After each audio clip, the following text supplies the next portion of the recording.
Hello and welcome to another edition of ChinnyVision. This time we're looking at Action Biker by Mastertronic. Those of us used to buy our games in the newsagents back in the 1980s, our budget games, had a familiar feeling that you'd have all those different games lined up on the rack. And you pick up a game and you think, oh, that game looks interesting, and it turns out it was only available in a format that you didn't have. As an Amstrad owner, Action Biker was one of those games. There was no CPC release, so we're going to look at the Spectrum, Commodore 64 and Atari 8-bit versions. Loading up the Spectrum version here, and the game's got 3 loading screens you go through.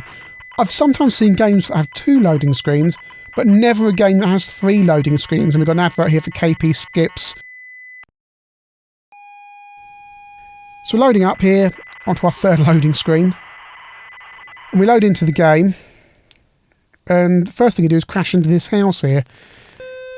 There's a plot, according to the manual, that you're asleep and what you've got to do is ride your bike around town and collect all the parts to upgrade it, and then wake your friend up and take him to the spaceport. Yes, you heard me correctly. It's pretty difficult to decipher. You're supposed to visit houses and collect objects for your bike.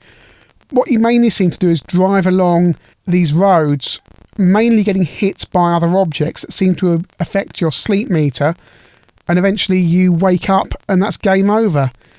It's pretty diabolical, to be honest, and a real letdown. So what do Commodore owners have to look forward to? Well, the game manual looks pretty much the same, except it misses out the stuff about being asleep. What you've got to do is collect lots of different objects to upgrade your bike and then go into a race at the end. Incidentally, the race is also part of the Sinclair Spectrum version, but frankly, if you get that far, well, you're a better gamer than me and you've certainly got more patience. Got some funky music here on the Commodore 64 version. We start off at this garage here, and we've got to find all these different parts. And big difference from the Spectrum version here, you've got isometric view and really nice smooth scrolling. There's one object, looks like a tombstone, and apparently that's a crash helmet.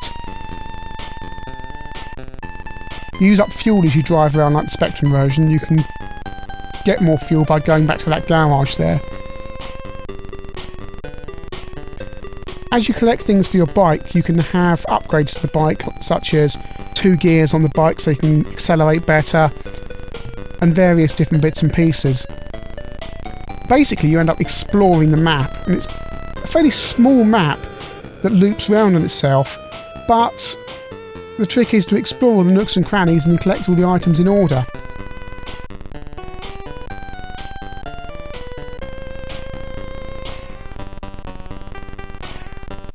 So we're looking for our next object here, and here we go, that's the gearbox. So now we've got a lower gear which can improve our acceleration.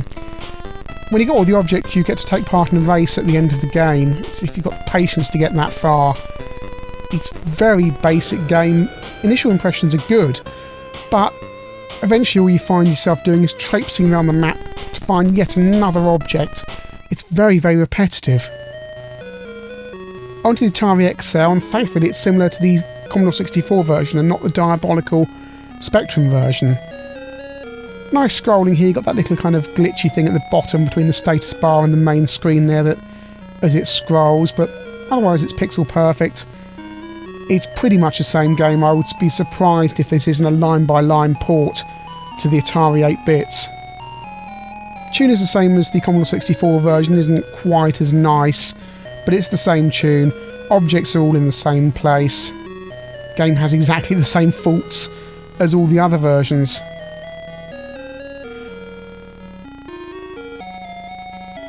Seems to be a game that's still quite highly regarded by some people, but for the life of me, I can't see why. Perhaps it's the free roaming thing seemed quite good back at the time, but certainly it doesn't hold up today. Perhaps it has a little bit in common with later games such as Glider Rider, where you go across a 3D landscape and explore, but that game has much better gameplay, much better graphics, and there's much more to it. At the end of the day, Action Biker is just an excuse to shove in some sponsorship for snacks, basically. It's a pretty poor game on the C64 and Atari. On the Spectrum, it's absolutely diabolical.